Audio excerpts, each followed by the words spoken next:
على رسوله الكريم अम्मा बाद। इंतहाई मोहतरम और मुकर्रम मेरे बुजुर्गों, नौजवान साथियों, आइए हम सब मिलकर आकाए नामदार, हम सब के ताजदार हुजूर ख़ातमुल मुरसलीन रहमतुल लिल आलमीन सल्लल्लाहु अलैहि वसल्लम की बारगाह में दुरूद पाक पढ़ लें। Let us recite दुरूद पाक in the holy court of Rasulullah sallallahu ta'ala alayhi wasallam before we begin our dars fiqh together with utmost respect. Allahumma salli wa sallim wa barik ala sayyidina wa habibina mawlana Muhammadin wa alihi wa sahbihi ajma'in wa baraka wa sallama tasliman kaseera. Yesterday we had rather quite long dars. We had quite a few questions. Inshallah we'll try and keep up with the time.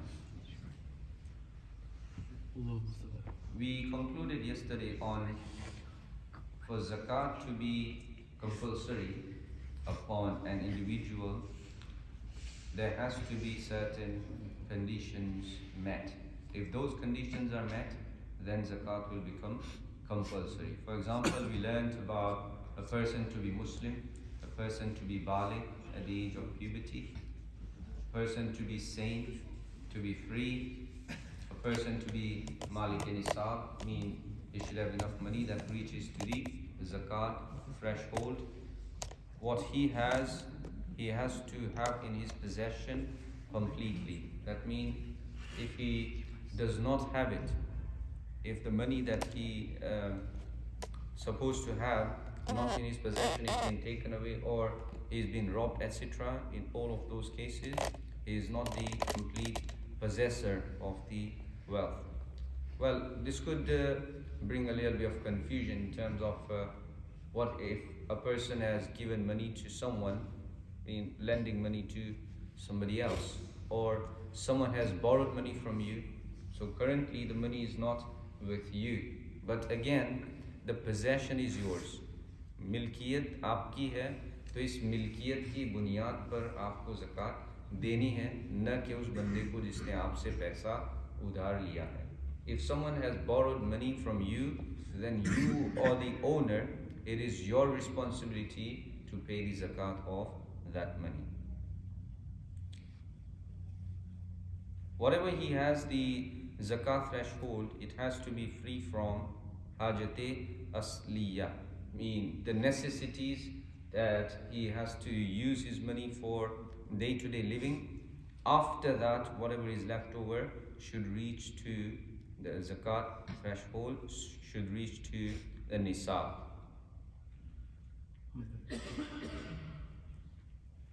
Some of the masail which we discuss in regards to these conditions. For example, if the money completely belongs to the child he hasn't reached to the age of puberty, he doesn't have to pay zakat because he's not meeting the condition of being baligh. For that reason, the child does not pay zakat on his money.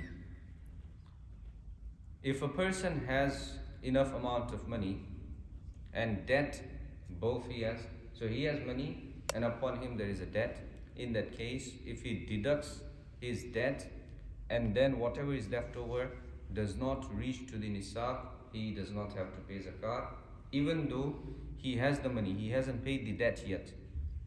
उसके ऊपर कर्जा है, कर्जा उसने अभी दिया नहीं है, पैसे उसके पास हैं, लेकिन कर्जा इतना है कि जितना पैसा उसके पास रखा हुआ है वो कर्जा उसको एक्सीड करता है, और जब वो कर्जे की रकम आप निकालते हैं तो अब वो निसाब बाकी नहीं रहता है, तो फिर उसके ऊपर ज़कात नहीं है. पैसा है फिर भी ज़कात नहीं है because he is in debt. अब debt के हवाले से we need to understand a couple of things. Very briefly I mentioned two important bit about the debts.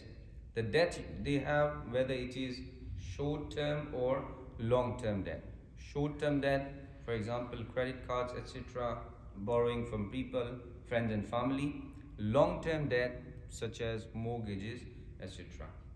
So if it's short term, he can deduct the full amount. If it's long term, he cannot deduct the full amount. If he has £100,000 of mortgage, he cannot deduct that £100,000 from his savings and then calculate the zakat. No. What he will have to do is he can deduct for that month, the month that he is paying his zakat in, any expenses which includes the mortgage for that month, he can deduct that and then calculate the zakat. What is Hajati Asliya? The simple ruling about Hajati Asliya is whatever you have, the savings, etc., it has to be exceeding your Hajati Asliya. For example, if there is a person, he makes £2,000 a month, he has suppose saving of £3,000-4,000. At the end of the month, everything he has to spend on his needs, his family's needs, clothing, feeding, paying for the bills, paying for the mortgage, etc. If nothing left at the end of the day after paying for the necessities, this is what we call Hajati Asliya, and he does not have to pay zakat on. If the expenses suppose are £5,000, again he doesn't have to pay zakat because that's his expenses. He has 5,000, but that exceeds or that suffices for his day-to-day life and for his expenses. So Hajati Asliya, what's being mentioned here is जिंदगी बसर करने में जिस चीज़ की ज़रूरत हो उसमें ज़कात वाजिब नहीं. For example, you have house, doesn't matter how big your house is, the house which a person is using to live in, he does not have to pay zakat on that house, regardless of how expensive the house is. It could be thousands, it could be millions, because that's his Hajati Asliya. Likewise, a person having clothes, a person could have 5 coats, 10 coats for winter. A person could have good few pairs of clothes to wear in summer. All of these are excluded from zakat. There is no zakat on that. Now, a person could have very expensive tastes. Okay, very expensive designer clothes, designer shoes.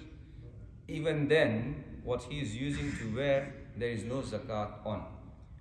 We have this new thing now with our young people, 18, 20, up to 24, 25. They buy a certain brand shoes. This is more like an investment. When they buy it, they cost them approximately £200. But then, when they sell them, they make £600, £800. They sell them for that much money. Now, this is what we call investment. Okay, so what they are doing, they are buying the goods to sell. Therefore, if we have any youth, if parents know that their child is doing this, they need to explain to him that he or she needs to pay zakat on that, because now that is not Hajati Asliya, that is something they're investing and then selling it later on. Okay, now when do they pay zakat on such things? So suppose they bought it, right now they are not intending to sell them. Okay, they intend to keep it. So this year they won't be paying zakat. As soon as they make the intention to sell, they'll have to start paying zakat. Even if they keep it for 3 years with the intention to sell, every year they'll have to pay zakat for that good, for their shoes, for that whatever they bought to make money on, they'll have to pay zakat on. So Hajati Asliya is something that a person needs and he is using it to live his day-to-day life. Likewise, transportation. In this country we have cars, motorbikes. If a person has, suppose 2-3 cars or many cars, but he is using them for his own use, for his personal use, there is no zakat on any of them. But he has a collection and he intends to sell them in the future, again that will become the business goods. He'll have to pay zakat on the current value of those collections. Many women, they have this confusion now that look, we have gold, कि सोना हमारे पास है लेकिन वो हमारी ज़रूरत के लिए okay, we have gold jewelry, but it is for our need, we wear them. Should we pay zakat on that or not? Now you have, subhanallah, some people, they are giving the verdict that if you are using those jewelry, you wearing them, there is no zakat on. Probably basing on this that it comes from the hajati asliya. Gold is not hajati asliya. Gold is more like a luxury. Gold सोना हाजत असलिया में नहीं आता है कि बगैर सोने के आप अपनी ज़िंदगी नहीं गुजार सकते हैं. बहुत से लोग हैं जिनके पास एक ग्राम भी सोना नहीं होता है, वो ज़िंदा है, अच्छे से अपनी ज़िंदगी गुजार रहे हैं. So if there are sisters who think that they do not need to pay zakat on their jewelry if it's in day-to-day use, they need to understand this, that it's a luxury. Scholars have given the fatwa unanimously that there is zakat no matter what kind of jewelry you have. If it's gold and silver, to keep, to wear, to possess, whichever way you have, you must pay zakat on that. तो इसमें confusion नहीं होना चाहिए, आपकी हाजते असलिया में नहीं है. Likewise for the ulama or for the writers or for anybody who is into the books they are counted as hajati asliya. Therefore there is no zakat on the books. Again, the same rule applies if you have books which are kept as collection and you intend to sell them. कुछ किताबें ऐसी होती हैं कि जो collectible होती हैं, अगर वो किसी ने जमा की है बेचने के इरादे से, तो फिर उनकी जो करंट वैल्यू होगी, मार्केट वैल्यू, उसके ऊपर ज़कात देनी होगी. ज़कात किस किस माल पर लगती है? What kind of possessions you must pay zakat on? So scholars have classed them into three different categories. The first one is saman, something valuable, for example gold and silver. This is what we call the metal which is very valuable, and upon gold and silver there is zakat.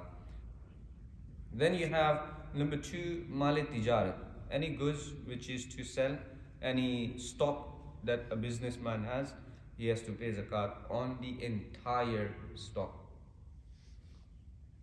Then you have saima, mean anybody who is in the business of animals, goats, sheep, cows, there is zakat on them. First two are mainly going to be our topic, inshallah. If a person has any kind of stones, gemstones, diamonds, pearls, all of these, there is no zakat on them. You can have £1 million worth of diamonds, you can have thousands of pounds worth of pearls, etc., all these gemstones, you don't need to pay zakat, but the condition is that you have them in your possession for your own use. Yes, there is no intention to sell them. अगर business के लिए ख़रीदा है तो फिर उसके ऊपर ज़कात होगी, जितने भी डायमंड पर्ल्स वगैरह हैं. बिजनेस के लिए अगर नहीं है तो फिर उसके ऊपर ज़कात नहीं है. किसी को suppose somebody has the hobby of collecting them and he loves to keep them, in that case there is no zakat on those diamonds, no matter how many he has and whatever the value of those diamonds are. But one masala that scholars have very finely described, that if there is a person who has diamond and the value of diamonds or any stones reaches to the nisab, then he himself cannot take zakat, because he is out of that category of faqir, and therefore even though he does not pay zakat on those diamonds or whatever he has, but he can't even take zakat either, because अब वो फकीर नहीं रहा, अब उसके पास खुद इतना माल है जो निसाब तक पहुंच जाता है, तो इस बुनियाद पर उसे ज़कात नहीं दे सकते. ऑल्दो वो खुद ज़कात देने का हकदार नहीं, लेने का भी हकदार वो नहीं है. I hope this makes sense. ज़कात देते वक्त या ज़कात के लिए माल अलग करते वक्त ज़कात की नीयत होना ज़रूरी है। ये नहीं नीयत के ये माने हैं कि अगर पूछा जाए तो बिला तामुल बता सके कि ज़कात है। At the time when a person is giving money to anyone, he has to have the intention of zakat then, कि मैं zakat दे रहा हूँ. Mean the giver has to have the intention in his heart. It's up to him now whether he says to whoever he is giving this is zakat or not. If he does not say वह ये zakat का पैसा है, still his zakat is counted because it's the intention of giver which is necessary. To whom he is giving, he does not need to openly tell them that this is zakat money. Up to the extent, Sadr Sharia, Badul Tariqa, Rahmatullahi Ta'ala, he stated in Bahar Sharia that we have many people who feel ashamed to take zakat because they have that dignity within them, that even though they are eligible to take zakat, if you tell them that this is zakat money, they would not touch it. Therefore, he said that even if you tell them that this is gift for your children, this is Eid money, this is from my family to your family, that is completely fine and your zakat will be fulfilled and done as long as your intention is that I'm giving the zakat. Why? So their dignity remains intact. You do not make them feel belittled and do not make them feel that they have to live on zakat. This is the beauty of Islam. Therefore, many brothers, they say, oh, when I gave, I didn't tell them it was zakat money. You don't need to tell anyone that this is zakat money. You just have to have intention in your heart that this is zakat money. I'll repeat one more ruling and then we'll conclude on that. The ruling that I mentioned was if a person keeps giving charity throughout the year without the intention of zakat, when the year completes and the time comes, then he makes the intention of zakat that whatever I've given throughout the year, that was zakat. This intention is void. So the intention of zakat has to be made at the time when he takes the money out. When he gives the money, then he has to have the intention of zakat, not later on after giving 500, 600 pounds, then later at the end of the year, he intends, I gave 600 pounds to the poor people up till now, 600 that I gave is zakat. This does not count as zakat. I hope these masail, they make sense to you. Any question, please feel free to ask. जी. जो आपने ये कहा कि भाई जो किसी को कर्ज़ हसना दिया है, जैसे मैंने किसी को दिया है तो उसके ऊपर मुझे ही ज़कात निकालनी है। जी जी। तो और कल आपने कहा था कि अगर जो लेने वाला है वो अगर निकाले आपके नाम से तो भी हो जाती है। हाँ, उसमें ये है कि वो आपको बताए कि आपका जो पैसा मेरे पास है, the money suppose you have given to someone with the agreement, he tells you that the money I borrowed from you, I will take zakat out for that money, that is fine and zakat will be fulfilled. तो जो मालिक है वो देने के वक्त उसके साथ ये डील कर सकता है कि भाई मैं तुझे कर्जा हसना दूं लेकिन इसकी ज़कात तुझे निकालनी पड़ेगी। अच्छा, हाँ, ये डील नहीं कर सकते, उसकी वजह मैं बताऊं. This deal will be void. The reason is zakat is farz on someone who is the possessor of, who is the owner of it. ये इस्लामी कानून है. अब उसको आप इस तरह तब्दील करना चाहें तो मेरा जहाँ तक ख्याल है कि ये मुमकिन नहीं है कि उसके ऊपर आप ये शर्त रखें कि तुमको ज़कात निकालनी है, because Quran and Allah subhanahu wa ta'ala has made zakat farz on you, not on someone who is borrowing the money from you. तो वो शर्त ठीक नहीं रहेगी. What about security deposits? Security deposits, अच्छा, कहीं मैंने फतवा पढ़ा है गालिबन फतवा अमजदिया में कि those deposits you do not pay zakat on because you don't own them, someone else own them. therefore But that's you don't even know whether you'll get it back or not. Okay. Suppose आपने आखिरी महीने में if you haven't paid him the rent, he'll keep the deposit. तो deposit का जहाँ तक मुझे ख्याल आ रहा है, मैं फिर से रीचेक करूँगा, लेकिन जितना मुझे याद है वो फतवे में लिखा था कि डिपॉजिट्स जो हम पे करते हैं उस पे ज़कात नहीं है। दूसरा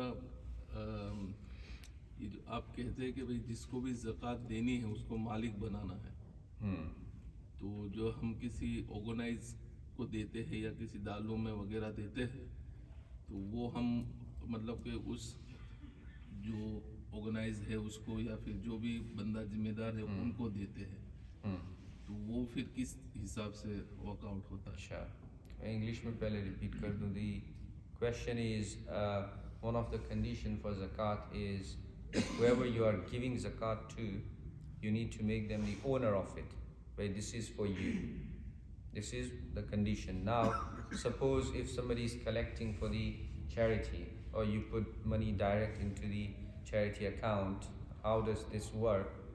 Does this fulfill the criteria of making someone malik? So, we need to understand one thing here, that before there used to be amilin. Amilin mean those who were appointed by the Sultan of Islam to collect zakat.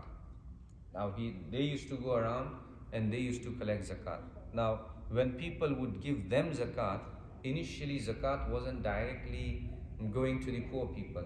First it was that amil, he would take it, and then the zakat would go to Baytul Mal and distribute it among the people. So all these charities, etc., or individuals who are collecting zakat, they more like a wakil for you. You make them wakil of your zakat, that this is my zakat, use it in the right cause and use it upon those who are rightful for this. So आप वकील बना दें उनको, अब उनकी जिम्मेदारी है, as long as you have made a right person वकील, सोच समझ के आपने ज़कात अगर दी है, and you did all your work that you should do from your side, now whatever वकील does, it's up to him. और इसी तरीके से कोई तालिब इल्म है, मतलब दुनियाई तालीम ले रहा है कोई बच्चा, और हमारे इल्म में है कि भाई वो फकीर, अगर वो ज़कात का हकदार है, if any student, any young man, doesn't matter what he is doing, where he is going to use that money, in his study, pay his tuition fees, pay whatever, as long as he is rightful to take the zakat, he is within the category of faqir, then we can give them zakat and they can take the zakat and use. Once you give them, they can use wherever they want.